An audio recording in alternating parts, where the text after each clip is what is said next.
নিচে ভগবান ভক্তবেশ ধারণ করে নদিয়ায় এসেছেন। কেননা নিজের আচরিয়া ধর্ম প্রভাব জীবেরই শেখা, নিজের আচরণ না করে জীবকে শেখানো যায় না। শঙ্খ চক্র গদা পদ্ম চতুর্ভুজ শ্রীমন মহাপ্রভু হাসি নেই বাসি নেই ধরা নেই চিরা নেই। আপনারা যেমন পাঙ্গাল হয়ে ছুটে এসেছিলেন, কোথায় গেলে বিশুদ্ধ ভক্তের সঙ্গ, কোথায় গেলে বিশুদ্ধ ভক্তের সঙ্গের গুণে ভগবানের সঙ্গ পাব।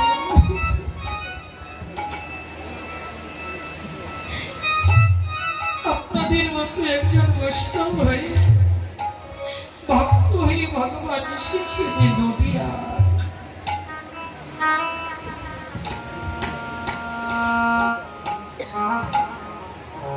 নদিয়া বিহারী গৌরী প্রিয়সী নগরী স্নদনে গঙ্গার কুলে গৌরীর অপূর্ব রূপ লাবণ্য কাজের মূরতি সাধনার মূরতি ভালোবাসার মূরতি শ্রী গুরুর কৃপা বলে গুরুদত্ত নয়নবী দর্শন করলেন। নির্জনে নিরালয়ে আরেকটি নগরীর গলা চড়িয়ে ধরে নিবেদন করছে। নগরীকে আমি একাই একাই গিয়েছিলাম সুরধুরি গঙ্গার কুলে। সেখানে গিয়ে একখানা রূপ দেখেছি, একখানা রূপের মানুষ দর্শন করেছি।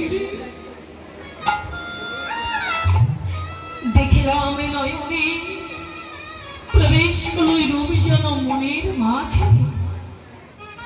মরমে লাগিল গোড়া না যায় পাশুরা, নয়নে অঞ্জনা নাই লাগি আসি পারা।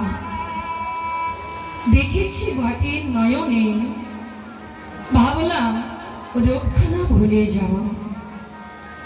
ভুলি ভুলি মনে করি ভুলিতে নাহি পারি। কেন জানিস? ওই রূপখানা অঞ্জনা নাই। অঞ্জনা মানে কাজল, নয়নে কাজল পড়লে যেমন ওঠে না, ওই অঞ্জনের কাজলের নাই নয়নে লেপন হয়ে গেল। ভুলতে পারলাম না। ভুলতে যখন পারলাম না, তখন আমি কি করলাম জানিস? সন্তানেরা চলতে পারি, কিন্তু মদন তো হয়েছি ছোট, কি করি খাবি? পিতা মাতার চিন্তা দুশ্চিন্তা। মদনকে ডেকেছিলেন, বাবা মদন এগিয়ে আয় বাবা, আমি তোর করে 5টি বাণ অর্পণ করছি। আমি পিতা হয়ে বলছি 5টি বাণ দিয়ে তুই বিশ্ব ত্রিভুবনকে জয় করতে পারবি।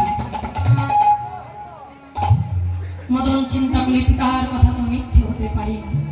এই 5টি বাণ দিয়ে যদি বিশ্ব ত্রিভুবন জয় করা যায়, 5টি বাণেরই প্রয়োজন। পিতা ব্রহ্মা মদনের করে যখন 5টি বাণ অর্পণ করেছি, মদনের অভিমান বেড়ে গেছে। মদন কি আর মদন আছে? মদন চিন্তা করলেন, তা যদি সত্যি হয় আমি নিজ পিতাকে পরীক্ষা করে দেখব। আত্মঅভিমানী মদন নিজ পিতাকে বানাঘাত করেছে।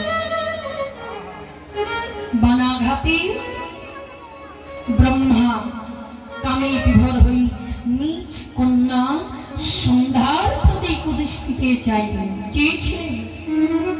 এই তো মদন। মদন সেখান থেকে চলে গেছেন কৈলাসে। জয় রাধে। কৈলাসে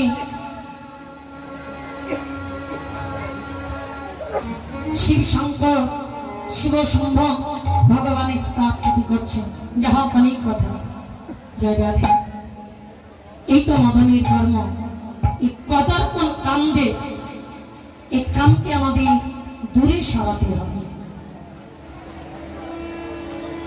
দুচ্ছাই কামির বন্ধ থাকলে ভগবান আসবে না, ভগবত তত্ত্ব কথা মধুর হবে, মধুর লাগবে। এখানে যদি কেউ পুরুষ অভিমান নিয়ে আসে, তার নরক ছাড়া কোনো গতি নেই। এই পুরুষ অভিমান পরিত্যাগ করি, রাধা ভক্ত অঙ্গীকার করি, আমাদের এই মধুময় মধুর বৃন্দাবনে আসতে হবে।